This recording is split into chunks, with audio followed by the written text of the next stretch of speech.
Mengumumkan ketibaan yang berbahagia, Profesor Teknologis Dr. Suriani Binti Abu Bakar, Timbalan Naib Chancellor Penyelidikan Inovasi, UPSI diiringi div-div jemputan masuk ke perkarangan majlis.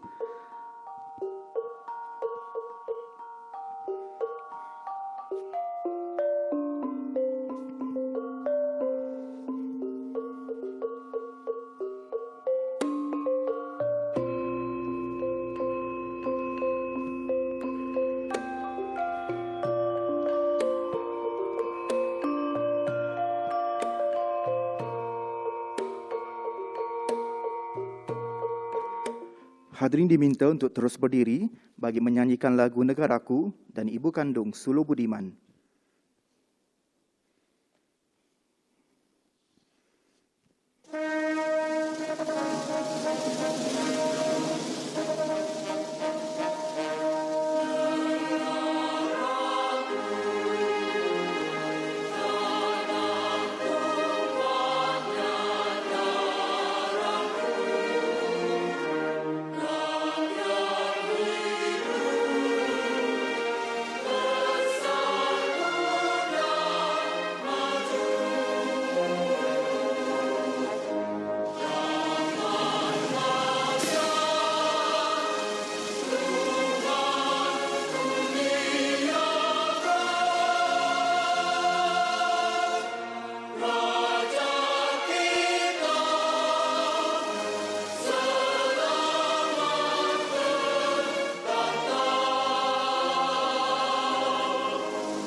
Hadirin dipersilakan duduk.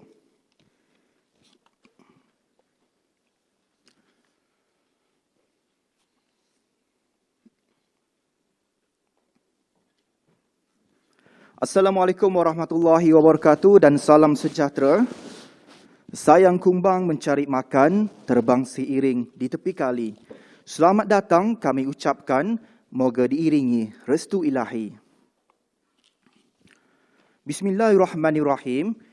Yang berbahagia, Profesor Teknologis Dr. Suriani Binti Abu Bakar, Timbalan Naib Chancellor Penyelidikan dan Inovasi, Universiti Pendidikan Sultan Idris.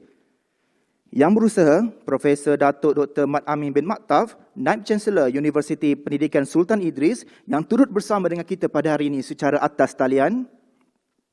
Yang berusaha, Profesor Madya Dr. Muhammad Faizal Nizamli, Dekan Fakulti Sains dan Matematik. Yang berusaha, Profesor Dr. Ismail Zainul, Profesor Fakulti Sains dan Matematik. Yang berusaha, Profesor Madya Dr. Nurjan Yusof, Pengarah Pusat Pengurusan Penyelidikan dan Inovasi. Yang berusaha, Profesor Madya Dr. Azmi Muhammad, Pengarah Bahagian Perancangan Korporat. Yang berusaha, Profesor Madya Dr. Ahmad Jazimin Jusoh, Timbalan Pengarah Pusat Pengurusan Penyelidikan Inovasi, Ketua-Ketua Pusat Tanggungjawab, Kaki Tangan Universiti Pendidikan Sultan Idris, tetamu jemputan yang bersama-sama di atas talian dan hadirin hadirat yang berada di Dewan Konvensyen E-Learning UPSI. Majlis mengalu-alukan dan mengucapkan jutaan terima kasih atas kehadiran semua.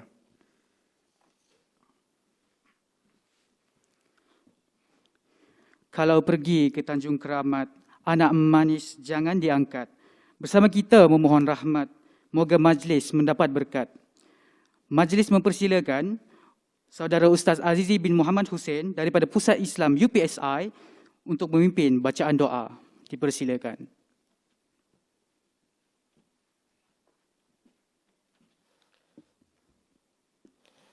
Al-Fatihah.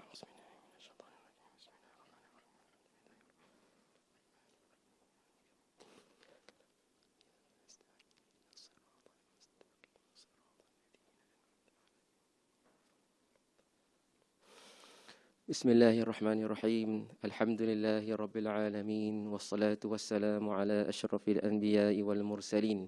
Wa ala alihi wa sahbihi ajma'in. Allahumma yasir wa la tu'asir.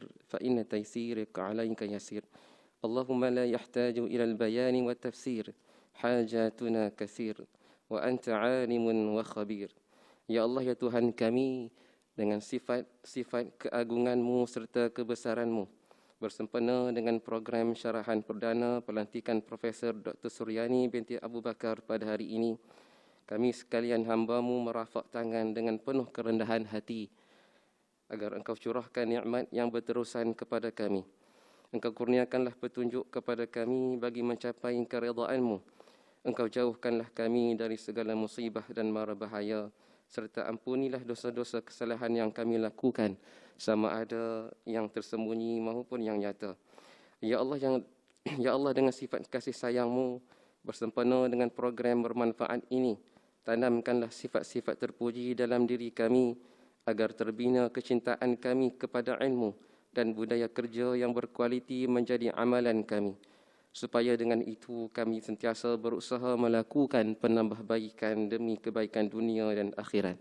Allahumma ja'al jam'ana hadza jam'an marhuma wa tafarruqana min ba'dihi tafarruqan ma'suma. Ya Allah, jadikanlah perhimpunan pada hari ini satu perhimpunan yang dirahmati dan perpisahannya nanti perpisahan yang dipelihara. Rabbana atina fid dunya hasanah wa fil akhirati hasanatan wa qina azaban nar.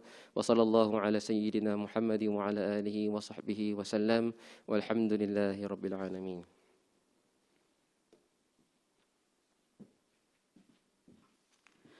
Amin, amin ya rabbal alamin. Terima kasih diucapkan kepada Ustaz Azizi bin Muhammad Husni daripada Pusat Islam UPSI atas bacaan doa sebentar tadi. Semoga majlis kita pada pagi ini diberikan keberkatan dan keredaan oleh Allah Subhanahu Wa Taala. Sidang hadirin sekalian, buat pengetahuan semua, majlis yang penuh bermakna pada pagi ini merupakan Majlis Syarahan Perdana Pelantikan Profesor, anjuran bersama Pejabat Timbalan Naib Chancellor Pendidikan dan Inovasi dan Fakulti Sains dan Matematik UPSI. Syarahan ini akan diberikan oleh Yang Berbahagia Profesor Teknologis Dr. Suriani Binti Abu Bakar yang merupakan Timbalan Naib Chancellor Pendidikan dan Inovasi Universiti Pendidikan Sultan Idris. Duduk sekawan gadis jelita, buat santapan untuk pahlawan. Tampilah tuan kami meminta, memadah ucapan kata aluan. Para hadirin yang dihormati sekalian, majlis menjemput dan mempersilakan yang berusaha Profesor Madya Dr. Muhammad Faizal Nizamli Abdullah, Dekan Fakulti Sains dan Matematik UPSI untuk memberikan ucapan alu-aluan beliau. Dengan ini, majlis mempersilakan.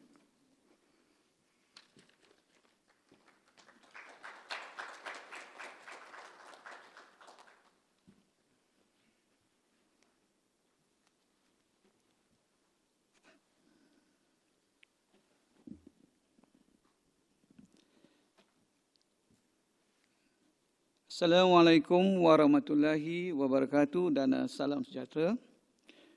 Terima kasih pada pengurusi majlis.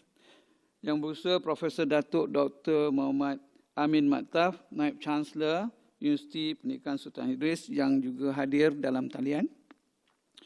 Yang berusaha Profesor Dr. Suriani Abu Bakar, Timbalan Naib Chancellor Pendidikan dan Inovasi, yang juga merupakan Profesor di Fakulti Sains dan Matematik, Universiti Pendidikan Sultan Idris. Yang berusaha Profesor Dr. Ismail Zainal, Profesor di Fakulti Sains dan Matematik.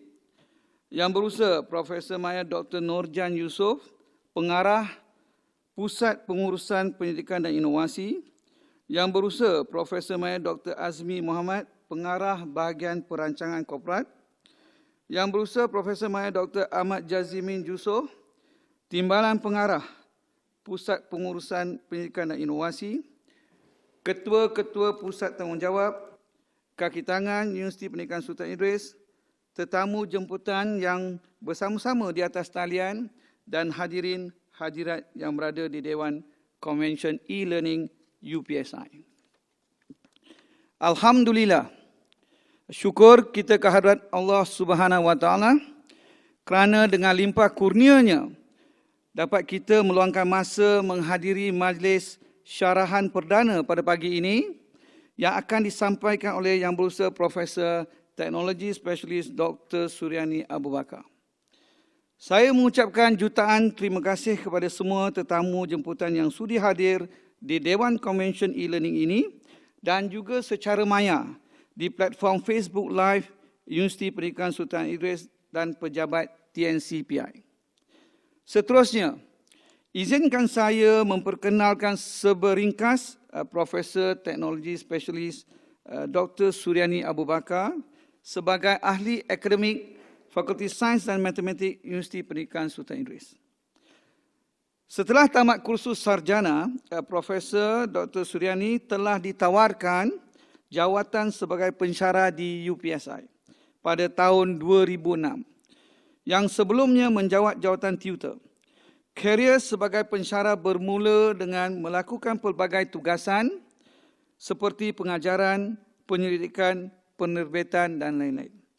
Pada tahun 2008, Profesor Dr. Suriani telah dihantar melanjutkan pengajian di peringkat Doktor Falsafah di Universiti Teknologi Mara dengan program sangkutan di Nagoya Institute of Technology, Japan.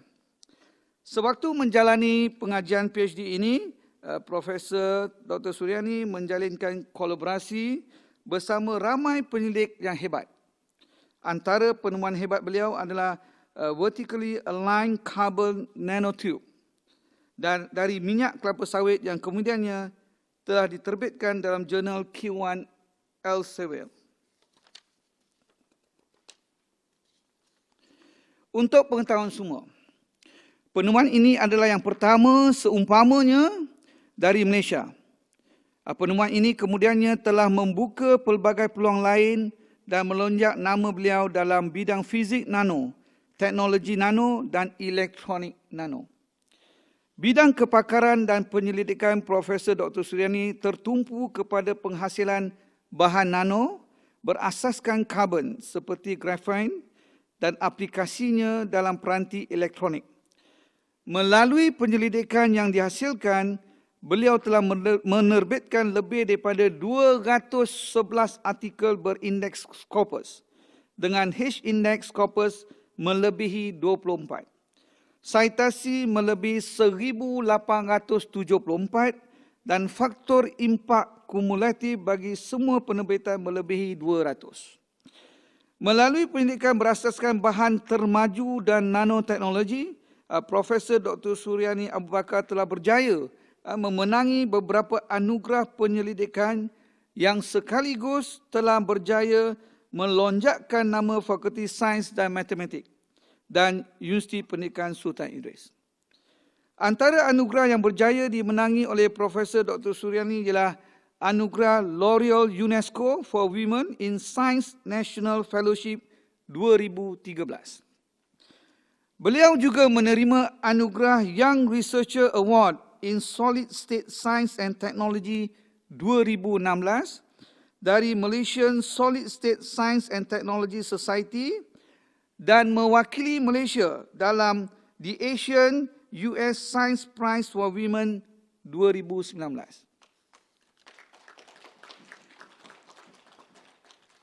Kemahiran kepimpinan beliau juga telah terselah apabila beliau dilantik sebagai Ketua Jabatan Fizik di Fakulti Sains dan Matematik UPSI dan telah membantu fakulti dalam pembinaan program-program akademik baharu di fakulti.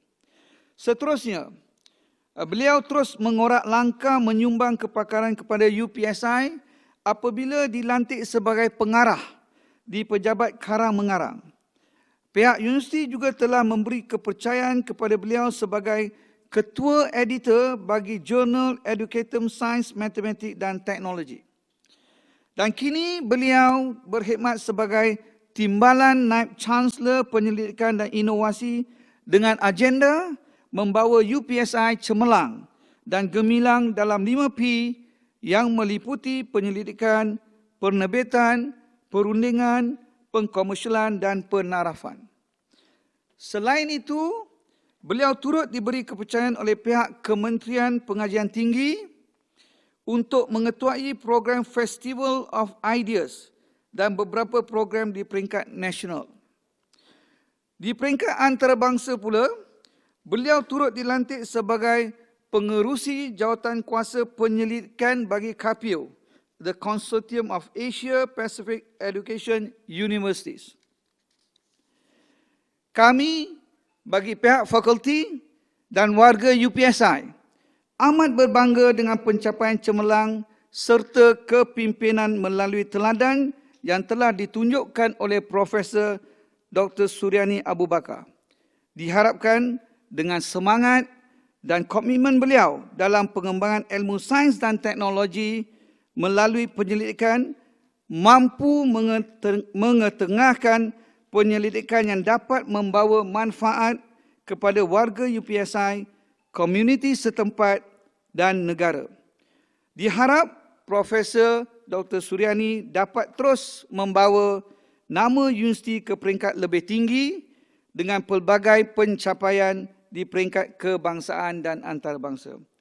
Sekian, wabillahi taufik wal hidayah. Assalamualaikum warahmatullahi wabarakatuh. Dan terima kasih.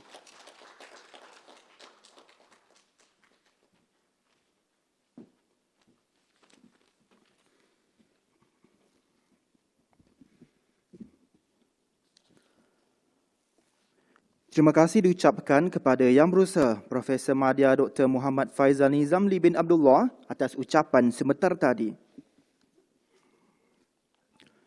Seterusnya, majlis diteruskan dengan tayangan video khas yang telah disediakan oleh UPSI TV, bahagian komunikasi korporat UPSI, istimewa untuk yang berbahagia Profesor Teknologis Dr. Suriani Binti Abu Bakar, Timbalan Naib Chancellor Penyelidikan Inovasi UPSI. Sama-sama kita saksikan tayangan video tersebut. Dipersilakan.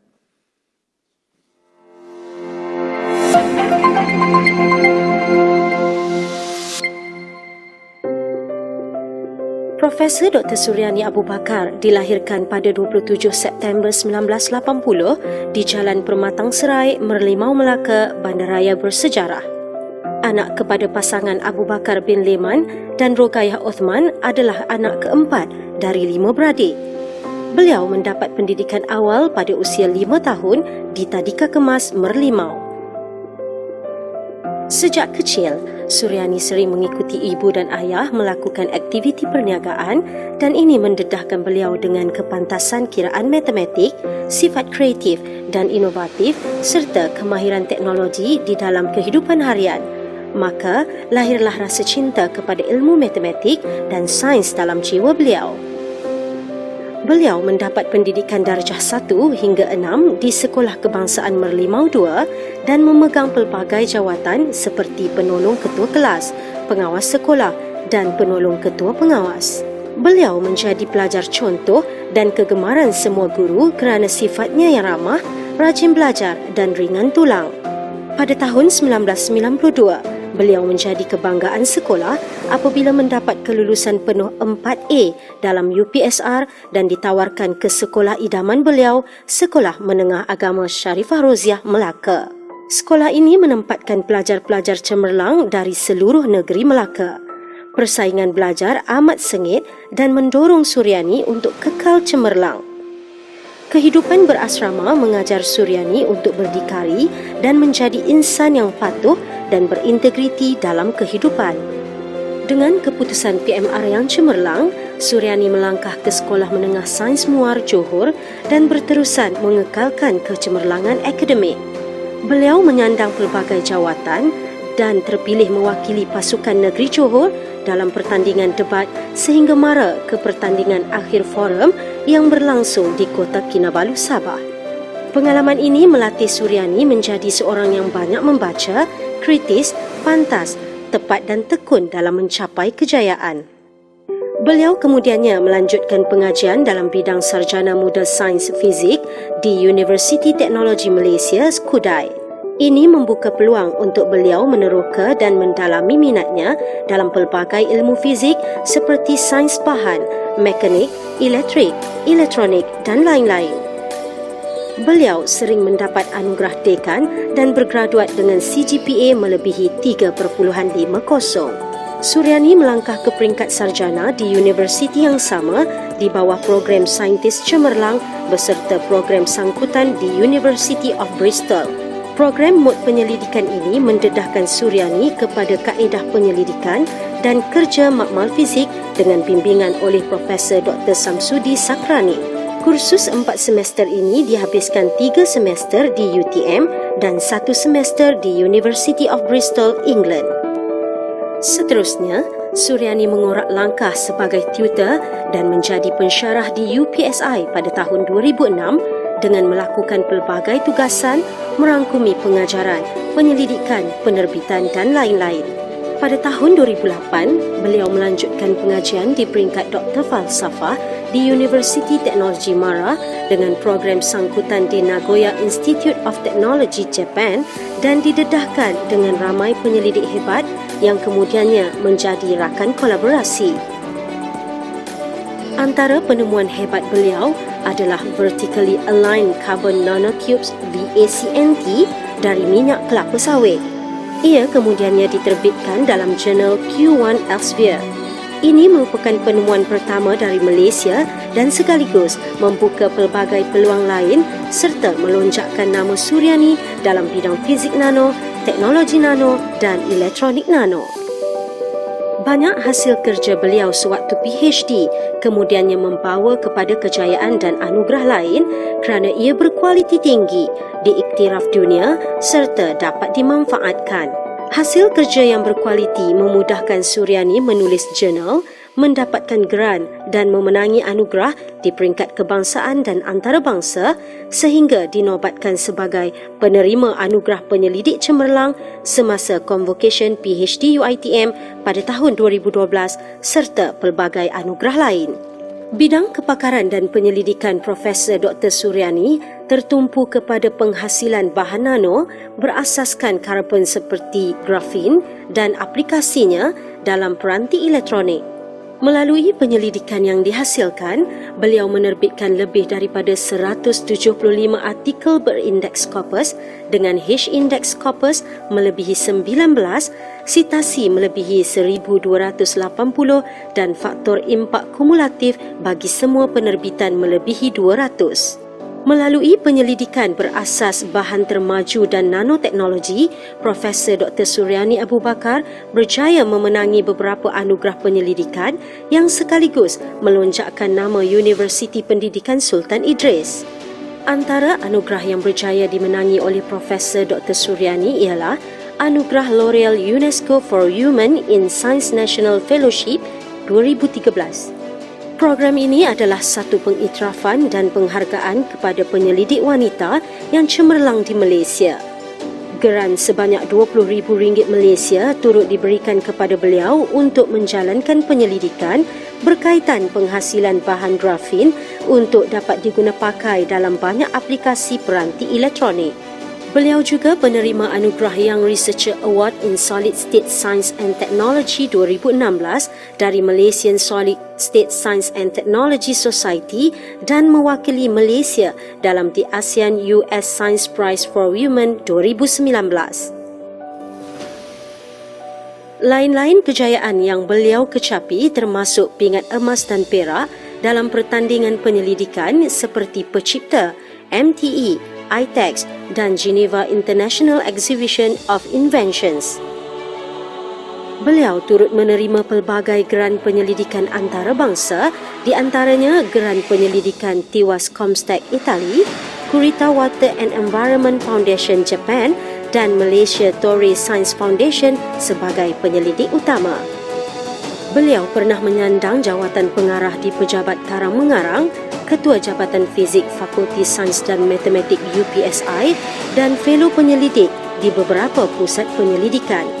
Pihak Universiti juga memberi kepercayaan kepada beliau sebagai Ketua Editor bagi Jurnal Educatum Science, Matematik dan Teknologi UPSI. Kini, beliau berkhidmat sebagai Timbalan Naib Chancellor Penyelidikan dan Inovasi dengan agenda membawa UPSI cemerlang dan gemilang dalam 5P yang meliputi penyelidikan, penerbitan, perundingan, pengkomersialan dan penarafan. Visi akademik utama Profesor Dr. Suriani adalah pengembangan ilmu sains dan teknologi melalui penyelidikan untuk manfaat manusia sejagat.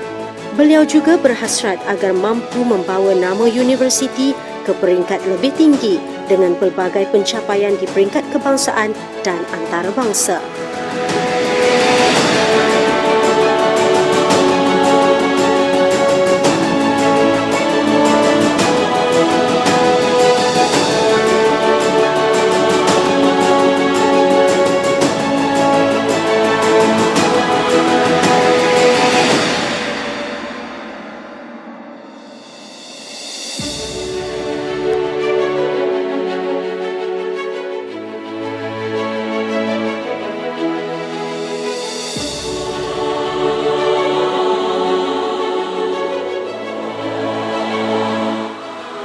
Profesor Dr. Suriani Abu Bakar.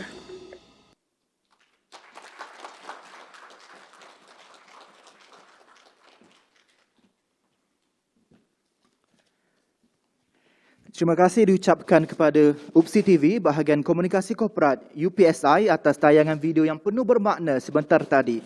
Daripada video tersebut, kita boleh sama-sama melihat kesungguhan yang berbahagia Profesor Teknologis Dr. Suriani Binti Abu Bakar, Timbalan Naib Chancellor Penyelidikan dan Inovasi UPSI di dalam memperkasakan bidang penyelidikan dan pendidikan di seluruh Malaysia.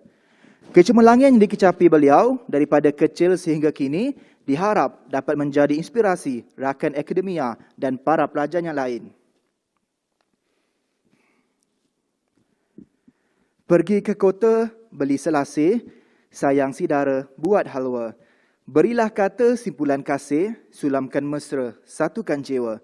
Seterusnya, kini tibalah waktu yang kita tunggu-tunggu, majlis menjemput dan mempersilakan yang berbahagia Profesor Teknologis Dr. Suriani Binti Abu Bakar, Timbalan Naib Chancellor Penyelidikan dan Inovasi UPSI untuk memberikan syarahan perdana pelantikan Profesor yang bertajuk Application of Reduced Graphene Oxide Based Nano Composite for Solar Cell and Nanofiltration Membrane Application. Majlis dengan ini mempersilakan.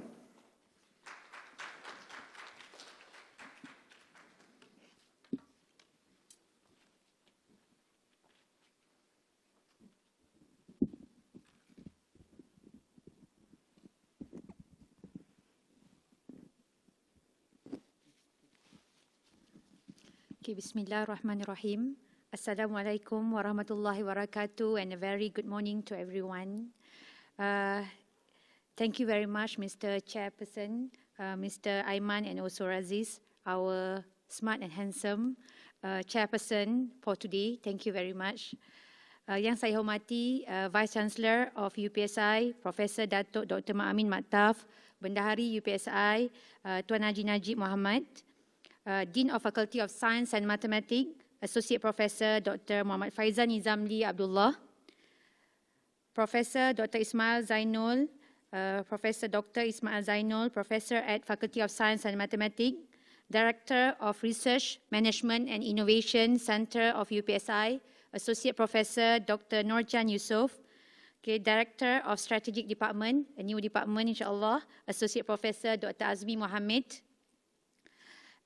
Associate Professor Dr. Ahmad Jazimin Yusof, Deputy Director of Innovation, Commercialization and Consultations Unit, RMIC UPSI, respected Dean, Professor, Head of Department, and not to forget to all collaborators from national and international institutions, and to all UPSI staff, students present here and via online. Okay, thank you very much. First and foremost, thank you very much for being here for my professor talk today. And the title of my presentation today is Applications of Reduced Graphene Oxide-Based Nano Composite for Solar Cell and Nanofiltration Membrane Application. So in this talk, I will explain on the application of the graphene oxide, as well as in both solar cell and nanofiltration membrane application. Okay, before I go further, allow me to give the definitions of nanotechnology. Nanotechnology, as stated there, okay, which is the fabrication and characterization and also the application of the system or material or any devices in the size of nanotechnology, in the size of nanoscale, which is within 1 to 100 nanometers. Actually, I have been working with carbon-based materials since 2005, and carbon material have a very wide application, okay, due to their unique properties, very conductive and at the same time very strong. And it also can increase the durability of the material that they will be composited with. However, the conventional carbon source to produce carbon materials are expensive, and at the same time it's limited availability, okay, such as methane, acetylene, hexene, benzene, and so on and so forth. Therefore, in my initial or my previous work, we concentrate on several natural oil and also waste precursor for the production of the carbon materials. High carbon content like waste engine oil, as well as waste engine and also animal oil, okay, make it suitable as a precursor for the production of carbon-based material. For instance, waste engine oil. It can be used as a production, as a material, as a precursor for the production of carbon sphere using autoclave method, and nanocomposite structure of the carbon material with any nanostructure like metal oxide, okay, TiO2, zinc oxide, can enhance the performance of the material itself. I give you one example, like carbon nanotube, GO and zinc oxide nanocomposite. It has been reported to give a better field electron emission, the capability to emit the electron properties as compared to the pristine carbon nanotube, as well as zinc oxide and and also graphene oxide. Okay, before I go further, I would like to also explain the carbon materials. As you can see there, carbon material take numerous forms, such as amorphous carbon, graphite, diamond, fullerene, CNT, and also graphene. Okay, it's cover also activated carbon, carbon fiber. And then I give you one example here, carbon sphere, that consists of spherical shape of carbon structure with several layers. Meanwhile, carbon nanotube, made up from single or multi-layer of graphene sheet, which are rolled up into tubular structure. And the research on carbon material is more intensively studied after the discovery of spherical carbon, namely fullerene, by Kruto et al. In 1985, and the report on the CNT by the IJIMA in 1991. But actually, the research group from University of Dresden in 2006 revealed the existence of carbon nanotube in the Damascus sword, which was used by Salahuddin al-Ayyubi and his army during Crusade III in 1192. So it shows that carbon nanotube has been used, has been found long ago. And as you can see there, very strong and sharp and flexible sword. Thus, the tip can bend to the hilt. Has been used carbon nanotube itself. Okay. In terms of pricing, the price of 1 gram carbon nanotube is quite expensive. As you can see there, the price of 1 gram carbon nanotube is about RM 250, and more or less the same with the price of gold itself, which is around RM 250. In terms of application, carbon nanotube have a lot of application. One of them, it can be used as a electrode material for supercapacitor and also a supercapacitor electrode, and also can be used in battery. At the same time, it can be used as a conductive transparent thin film and for electron emitter. And in material, it can be used as a nanofiller, as a filler to be used in nanocomposite material to reinforce resin as well as metal. In biotechnology, it can be used as a biosensor and in drug delivery system. Okay, please allow me to explain as well regarding our initial research project, where in this project, what did we do is to convert waste material into carbon structure material. As you can see there, we use waste engine oil, waste cooking palm oil, and also animal oil to produce carbon-based material. This is due to the high carbon content that within the precursor itself. Okay, at the same time, to characterize the structure and the properties of the carbon structure, and from the material, from the waste precursor, and to fabricate the nanocomposite between CNT, carbon nanotube, and zinc oxide, for instance, and to investigate field electron emission properties of the carbon nanostructure based on the waste precursor as well as its composite material. And why waste material? Okay, people will ask this question as well.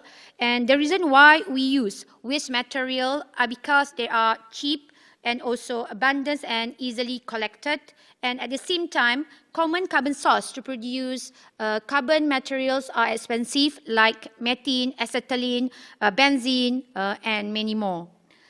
Okay, in terms of environmental reason, a quart of waste engine oil can pollute up to 250 gallons of drinking water, 40k square feet of soil, making it non-productive for farming up to 100 years. Therefore, we come up with a novel solution: waste material as carbon, waste material like waste engine oil and carbon, and from the waste cooking palm oil and animal oil can be used as a source to the for the productions of nanostructured carbon, okay, such as carbon nanotube, carbon sphere, and many more. Okay, as you can see there, waste engine oil was also underwent scientific analysis such as CHNS and CHNS and also GCMS analysis, and it shows that it has high carbon content, hydrocarbon, and also hydrocarbon chain up to 85%, 85% of the carbon as compared to the rest of the oil that being used as a carbon source for the production of carbon nanotube. At the same time, it contains heavy metal contaminant that can be used as a additional catalyst for the growth of carbon material. Okay, and then they are very economic, they are cheap and also available at large volume, and its abundance waste available out there. Okay, and then conventionally, waste engine oil is converted into diesel fuel and refined into lubricating oil, and illegal dispose of waste engine oil can harm and pollute the environment. Okay, at the same time, we also produce zinc oxide thin film. And here are the illustrations of zinc oxide nanostructure using sonicated sol gel immersion method. There are 8 steps starting from zinc oxide solution until annealing process at 500 degrees Celsius for 1 hour. And here are the configuration that we use, that we composite between zinc oxide coated CNT as well as CNT coated zinc oxide. And after that, we characterize its field electron emission for those material. We can see that, okay, among all, the significant improvement was presented by CNT and zinc oxide sample as compared to the pristine zinc oxide or CNT itself. Okay, it shows low turn-on and threshold field. Okay, then it also have high beta, which shows that this material have good field electron emission performance. Okay, I have to explain based on double barrier model for field electron emission CNT. Okay, you can see that the first barrier that the electron needs to overcome is between the substrate and the CNT. And the second barrier that the electron need to overcome before they can come out from the sample is to the vacuum. Therefore, by introducing the zinc oxide, it helps, okay? It believed to reduce the first barrier. Thus, the electron might pass the substrate CNT junction by lower obstacle. As you can see there, the electron can easily move. While for the second configuration, okay, we put carbon nanotube CNT on the top of the CNT, and we can see that the electron have to overcome the first barrier. Okay, then the presence of zinc oxide as well between the substrate and the CNT was believed to enhance the adhesions of the nanomaterials to the substrate and release the Joule heating produced during the emission process. Therefore, it enhanced the field electron emission performance and stable with a stable current produced as presented in the previous slide. So now is our current research project, where in this project we concentrated on the dye-synthesized solar cell applications as well as membrane separation by using graphene oxide synthesized from electrochemical exfoliation method as well as TiO2 that we produce using hydrothermal as well as squeegee method for the dye-synthesized solar cell application. And next is graphene oxide. So what is it and how is it created? Okay, GO in this study was carried out using electrochemical exfoliation method with customized triple tail TC14 surfactant that was produced by Dr. Azmi and the team, okay, my collaborator, and also 2 graphite rods as starting material were immersed in the water-based electrolyte at 0.1 molar and connected to the 7-volt DC power supply for 24 hours exfoliation time. And here are the advantages of having graphene oxide, which is a derivative from graphene, contain a lot of oxygen functional groups and favorable for chemical functionalizations, as well as have large surface area, and definitely it has good electrical, optical, thermal, mechanical, and electrochemical properties. As I mentioned earlier, there is a lot of synthesis method to produce graphene oxide. One of them is Hammer's method. I have to say that this is some of the drawback of Hammer's method, which is unsafe due to the utilization of hazardous chemical, time consuming due to complex step and the powder form of GO that produce. Meanwhile, by having electrochemical exfoliation method, it offers simple, low-cost, large-scale production, less chemical use, low temperature, and the solution form of GO itself. Okay, why we need the GO in the solution form? It is much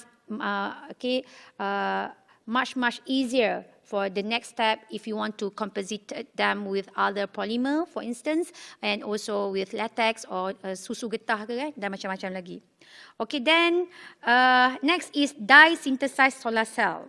Okay, dye-synthesized solar cell as the third generation of solar cell was first invented in 1991 and become a promising candidate to overcome problem for the current generations of solar cell. Okay, then dye-synthesized solar cell offers simple fabrication, flexibility, and design opportunity, low-cost material, lightweight, and relatively high efficiency. This is what we are looking for. And in order to increase the performance of the SSC itself, we need to optimize several components within the SSC, which is such as counter electrode as well as photoanode. Okay, then we will use our graphene oxide that we produce in the lab to improve the counter electrode of the SSC that we will produce. as you know that the counter electrode, okay, of the dye-synthesized solar cell is a key role in dye-synthesized solar cell performance to facilitate electron transfer, which needs to regenerate and the oxidized dye after electron excitations. Okay, highly conductive material like GO, RGO, multi-wall carbon nanotube, as well as platinum. Okay, platinum is quite expensive. Okay, or its hybridizations of them has become popular choice to be used as counter electrode. Okay, in this work we use GO, RGO, and also the hybridizations of them, which consists of multi-wall carbon nanotubes, and a very thin layer of PT will be coated on top of the thin film, counter electrode thin film. Next is TiO2. TiO2 is the most popular semiconductor material investigated in the DSSC application. And this was due to their non-toxicity, okay, wide bandgap energy needed for light absorptions, as well as good carrier mobility. And the photoanode is also important and crucial for the improvement of dye-synthesized solar cell due to the role on providing the surface area, okay, for the absorptions of dye molecule, light absorption, and also transferring excited electron to the substrate. Okay, in this study, we will produce two types of TiO2, which is 1D array TiO2 and 0D nanoparticle TiO2 by using squeegee and hydrothermal method. And TiO2 offer better chemical and physical stability, large surface area, and demonstrate a higher DSSC efficiency as compared to zinc oxide. Thus suitable to be applied at photoanode material in this study. Okay, next is our second application of our graphene oxide as well as TiO2 in membrane separation application. Okay, this is world issue, definitely lack of clean water due to the rapid industrial factory growth caused by huge problem, okay, such as polluted air and water, and from its waste product, which are mainly caused by the high amount of dangerous heavy metal and also dye waste that are dissolved in the water respectively. And you can see that the contaminant result from textile, dyeing industry, also pharmaceutical, metal plating, printing industry, which cause the lack of clean water, and large amount of polluted waste water is being released to the environment. Okay, then we can see that the difficulty in treating the dye with water which contain toxic substance, okay, as you can see, carcinogenic and also non-degradable substance become an important issue that needs to be solved by all the scientists. Then several methods that are generally used to remove dye from contaminated water, as can be seen there, including biological treatment, adsorption, chemical degradation, as well as electrodeposition and membrane separation. Among these method, membrane filtrations gain considerable interest due to its several advantages. As you can see there, simple operation, low energy consumption, and no phase changes, as well as easy automation, low pollution, and high recovery rate. And in terms of polymer that we will use in this study in our research is that either PVDF and also PES. Okay, PVDF demonstrate excellent properties, including including good mechanical properties of strength and chemical resistance, good thermal stability, hydrophilic in nature, thereby making it applicable for water treatment application. But some modification needs to be done into the polymer, as can be seen there, either through grinding or polishing or surface coating, blending with organic or inorganic material, plasma treatment, and additive with through nanomaterial like GO, RGO, silica, zinc oxide, TiO2, aluminium oxide, as well as ferrum oxide. okay, as well as additive from polymer itself like PMMA, PVP, as well as PVA. And for your information, graphene oxide, okay, was utilized as an additive to fabricate the hydrophilic membrane. Okay, this is the advantage of using graphene oxide, which it offers advantage for the water treatment, okay, due to its large surface area, calculated up to 2,000 plus meter square per gram, good chemical stability, high mechanical strength, Young modulus is quite high, and at the same time as exfoliated GO thin film, okay, GO that we produce using electrochemical exfoliation method has a lot of oxygen functional groups such as carboxyl, carbonyl, epoxyl, hydroxyl group. GO is highly hydrophilic. Okay, at the same time, TiO2, okay, is also an effective candidate to reinforce PBDF, polymer materials, due to its hydrophilicity, chemical stability, low toxicity, and commercially available. TiO2 is considered among the best metal oxide to overcome the fouling issue by increasing the membrane hydrophilicity, and in addition, it also possesses a small particle and large surface area.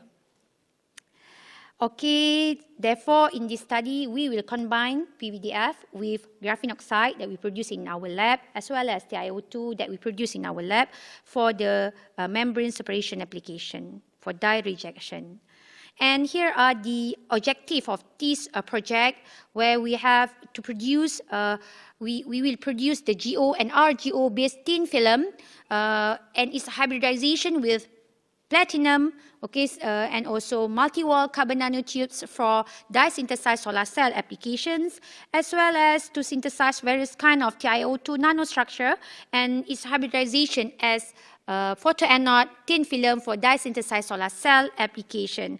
And then from both counter electrode as well as photoanode, we will fabricate. Okay, we fabricated dye-synthesized solar cell by using various kind of TiO2 nanostructure and photoanode, and as well as counter electrode thin film. And to fabricate nanofiltration membrane by utilizing the synthesized GO for dye rejection application. And here are the methodology that we use in this study, okay, where we have to produce graphene oxide, and then we need to reduce them. We reduce the oxygen content within it, and also its hybridization. Okay, RGO was produced using electrochemical exfoliation method using SDS and TC14 surfactant, and the utilizations of surfactant is to ensure the intercalation, dispersion, and stabilizations of the graphene oxide layer during and after the synthesis process using electrochemical exfoliation method at 0.1 molar, 7 volt, and 24 hours synthesis time.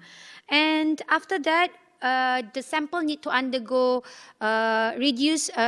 reduction process using chemical reduction process utilizing hydrazine hydrate. Then why we use hydrazine hydrate is due to its effectiveness for reducing the oxygen content and producing thin film. And next is hybridization process, hybridizing the graphene oxide that we produce using with multi-wall carbon nanotube in order to increase its conductivity, that will also help to increase the performance of the dye-synthesized solar cell that we produce in our lab. Okay, in terms of the counter electrode thin film fabrication, you can see that we produce counter electrode thin film by using spraying deposition method. Okay, and this is the method that we use and available at our lab, and put PT coating by sputtering, and there are a few samples and different type of counter electrode that we produce. And in term, meanwhile, for photoanode film fabrication, we use hydrothermal growth method to produce TiO2 nanostructure with different structure, and you can see that we use titanium butoxide, and we put in the autoclave, okay, the FTO substrate with conductive surface facing outward within the hydrothermal solution that we produce. And for the squeezy method, okay, we produce TiO2 paste preparation, and then we put on top of the TiO2 nanowires, nano rod, or whatever structure that we produce from hydrothermal growth method on top of the FTO. Then we will use TiO2 paste that we produce and by using squeegee method. And here are the parameters that we optimize definitely. Okay, next is dye-synthesized solar cell fabrication. This is the structure of the dye-synthesized solar cell fabrication. As you can see that there is a TiO2 nanostructure where we make them as a photoanode, and graphene oxide base counter-electrode thin film. We vary both of them, and we fix dye in the and also the electrolyte that we use within the sample. Okay, the TiO2 photoanode was initially immersed in 0.3 millimolar and 7-1 dye for 24 hours, and the dye need to be prepared based on 1-to-1 ratio between the acetonitrile and also butanol. Okay. Okay, next is the preparations of nanofiltration membrane fabrication. Okay, the method that we use is phase inversion method, where we mix the polymer, which is PVDF, with the GO as well as the TiO2, and they will undergo removing the bubble process and casting, as well as coagulations process. Okay. Next is results and discussion.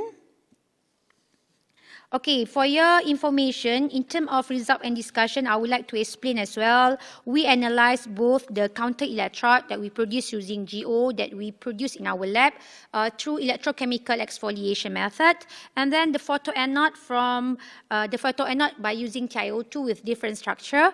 And we study thoroughly the morphology, the structure, the structural. Okay, like this one, you can see that this is RGO-based thin film, okay, that we produce. Then we can see that the RGO, okay, demonstrate the thinnest layer of 2 to 4 layer with the transparent crumpled tissue-like morphology and the fold-up layer in the edge plane. And at the same time, for the hybrid counter-electrode thin film, we hybrid them with PT, very thin layer of PT, because we know that PT is quite expensive, as well as with the multi-wall carbon nanotube, the carbon nanotube that we produce on our own in the lab. You can see that the film shows the TC14 GO, PT, and multi-wall carbon nanotubes. Okay, then we the summary of measured ID-ID ratio, the transmittance, as well as optical band gap and the resistivity, the structural, optical, and electrical properties of fabricated counter-electrode thin film are tabulated in the presented table. Okay, from that, I would like to highlight the optical band gap that we calculate by using plot. Okay, then the lowest EG value is about 3.97, is quite high, and it is suggested, okay, the film that suggests that the film has the fastest electron transport, and then rendering its effectiveness for the application, for the counter-electrode film application. And at the same time, due to the existence of PT and also carbon nanotube, add to the overall conductivity of the counter-electrode film and thus decrease the optical band gap of the produced graphene oxide-based counter-electrode. Meanwhile, for photoanode, as you can see there,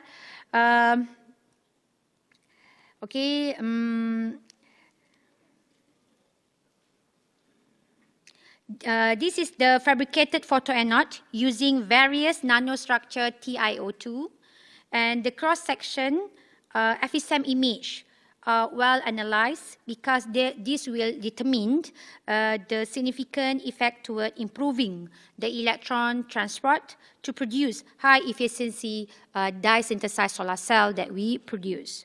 And from this analysis, we can see, okay, this is among the this is by using TiO2 nanoparticle, TiO2 nano rod, nanoflower with TiO2 nanoparticle, and also TiO2 nanotree, okay, nanowires, and many more.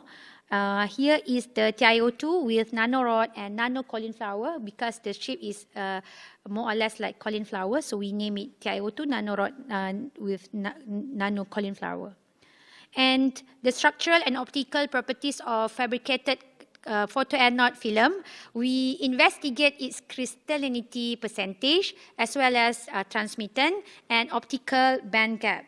So based on those studies, you can see that the lowest EG value is around 2.89 and suggests that this film has the fastest electron transport and then is effective for the application for photoanode film to improve the dye-synthesized solar cell performance. Okay, next, dye-synthesized performance. Okay, based on the solar simulations measurement, the highest you can see that.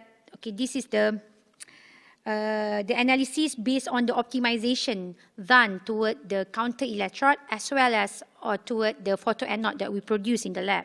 So here we can see that the first one is the utilization of various counter electrode thin film, and then the optimization done toward the utilizations of different kind of photoanode film, effect of different hydrothermal, synthesis time, and also annealing, annealing treatment that we need, that we supply for them. And at the same time, effect of the hybrid photoanode film and its configuration, and effect of other variety of TiO2 nanostructured thin film for the productions of photoanode film. Okay, among all, the best, okay, based on the solar simulator measurement, the highest dye-synthesized solar cell efficiency was achieved by using TiO2 with nanorod and also nanoflower with graphene oxide and nanoparticle as a photoanode, okay, which is around 1.559 efficiency, and with high VOC and JSC and FF value of 0.74 volt and 3.275 milliampere per cm square and 53.5 respectively. And this was due to the incorporations of TC14 RGO, which enhanced the electron transport and thus decreased the electron recombination. In addition, the thick TiO2 nanoparticle layer on top of that and the vertical align of TiO2 nanorod layer provide a large surface area for dye absorptions and direct electron pathway respectively. And this is also supported by utilizing high conductive counter electrode film that consists of RGO, multi-wall carbon nanotubes, as well as a very thin layer of PT, okay, that also provide, enhance the electron mobility within the SSC structure. Then this result shows that the annealing treatment for hydrothermal growth significantly enhance the DSSC, the dye-synthesized solar cell performance. Okay, at the same time, we also investigate the efficiency of each single material that we produce, like the utilization of various counter electrode thin film and the effect of different hydrothermal synthesis time of the photoanode itself, where it produces TiO2 nanorod, nanoflower, and TiO2 nanoparticle via squeegee method. We can see that the efficiency of the film that we fix the counter electrode, we can see that the efficiency of the film is not as high as the previous sample that we produced just now, that we presented just now.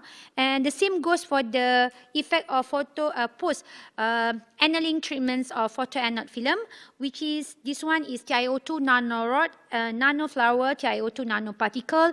Okay, by using the same counter electrode, we can see that the efficiency is around 1.4, while for the last one, the effect of other variety of TiO2 nanostructure by using TiO2 nano wires, okay, nano wires and TiO2 nanoparticle, the efficiency increased, but not as high as the one that we used previously, okay, by using fixed CE film, which is TC14, RGO, multi-wall CNT, and also PT coating on top of it. Okay, our next application is on the nanofiltration membrane that we produce using PVDF with TiO2 as well as graphene oxide. And these are the morphology properties of the nanofiltration membrane that we produce.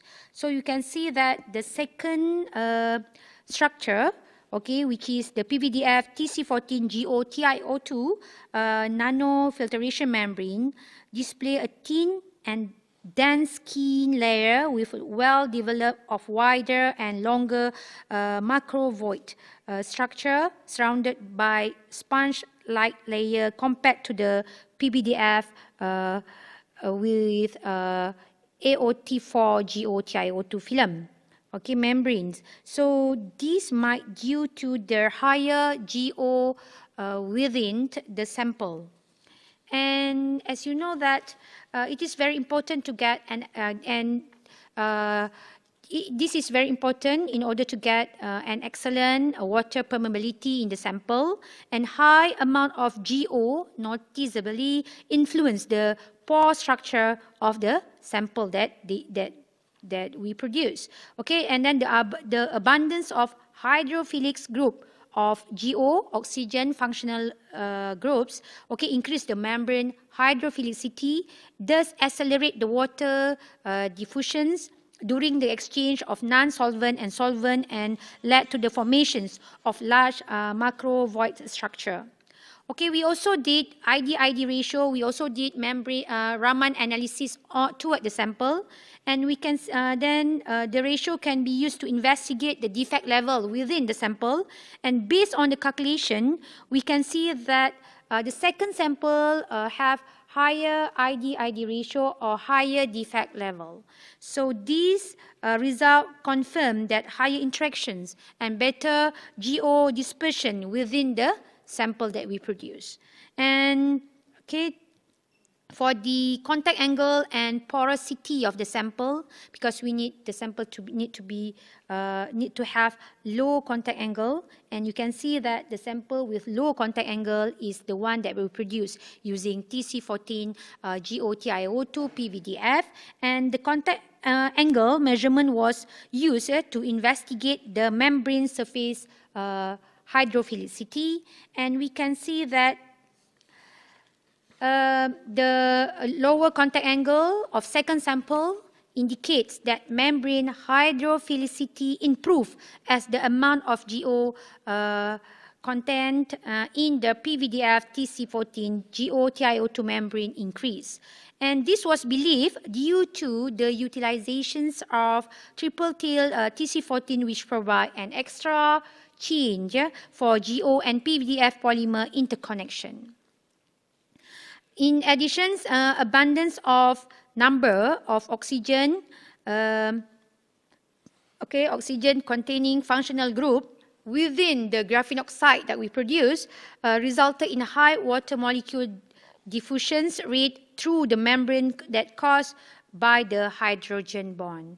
As a result, membrane become more hydrophilic and owned lower contact angle.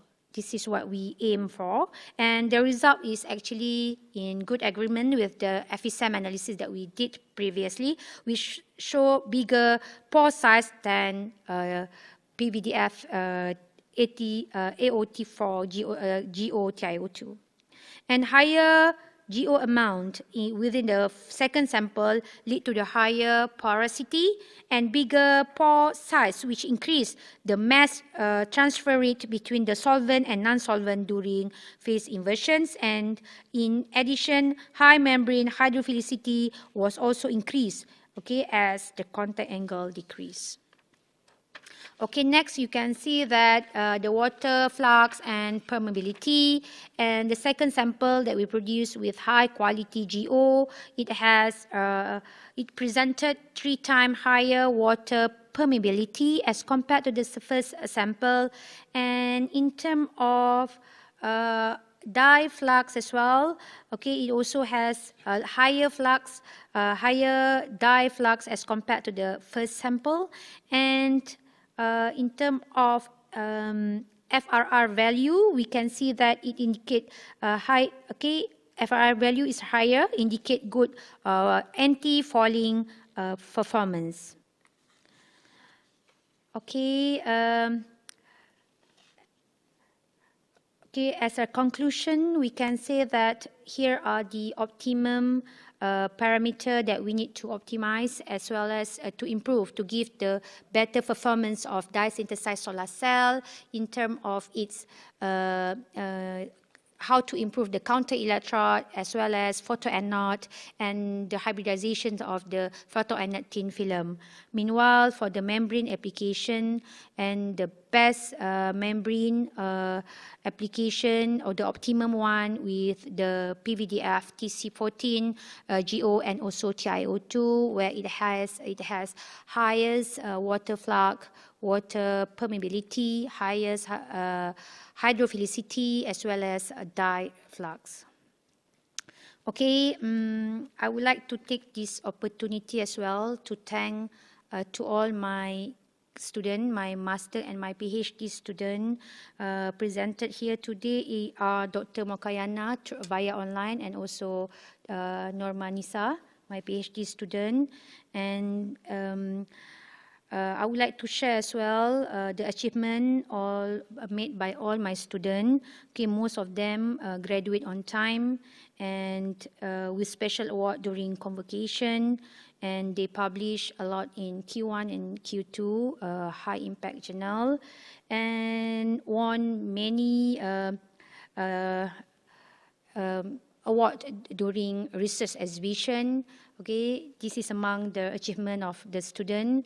And okay, they won Anugerah Bitara, Sempena Istiadat Convocation, and also there are also attachment program at Nagoya Institute of Technology, Japan, and they won Anugerah Icon Varsity Berita Harian, dan juga 3-minute thesis, third prize for 3-minute thesis. And at the same time, okay, this is among the award by my student, Bitara Award, UPSI, Silver Medal, and Best Oral Presentation. And one of them is now working at Department of Physics USM, Dr. Noafiza Maeser. And for Dr. Mokayana, dekat situ dia ada tulis, pelajar cemerlang, hasil didikan pensyarah yang cemerlang. Tapi bagi saya, pensyarah cemerlang kerana pelajar-pelajar ni yang cemerlang. Okay, dan ini antara pelajar-pelajar saya, and this is my international student. They won a lot of international and also award during convocation, which is Bitara Award, International Student Excellent Award, and Best Poster Presenter, and third prize winner for the 3-minute thesis competition UPSI, and UPSI representative on the national 3-minute thesis competition at UTP. And now Dr. Mokayana is now a researcher at Badan Riset and Innovations National Indonesia, and many more. Then I would like to thank Nanotechnology Research Center and the Faculty of Science and Matematik, okay, for their great achievement and support and all the facilities. And this is among the activity with the student. And my sincere thanks goes to all the my great and also supportive collaborators from national and international counterpart, okay, Dr. Associate Professor Dr. Azmi, Dr. Saufi, and last but not least, my beloved husband and children that are present today. Okay, okay. To me, I'm not what I am today without the great support from all of you. Thank you very much. Thank you for your attention.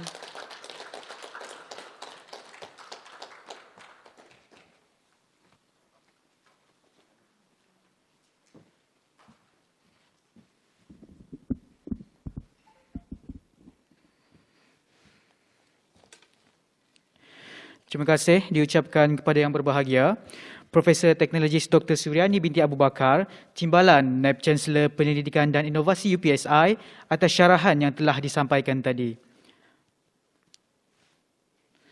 Seterusnya, dijemput semua para tetamu untuk mengambil gambar sebagai kenang-kenangan bersama div-div kehormat kita pada pagi ini.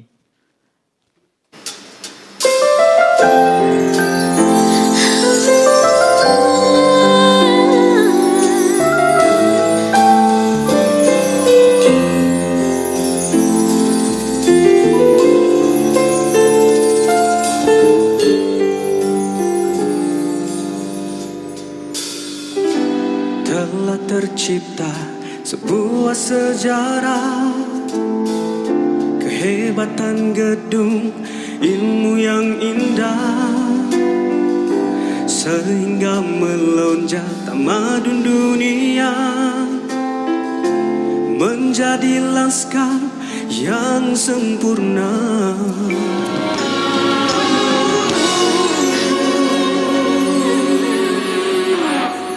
Selamanya.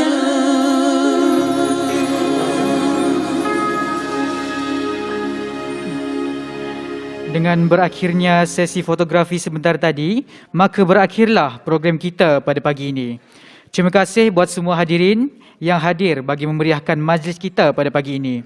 Kami, ahli jawatan kuasa program, mohon maaf dan ampun sekiranya terdapat salah silap semasa mengendalikan majlis.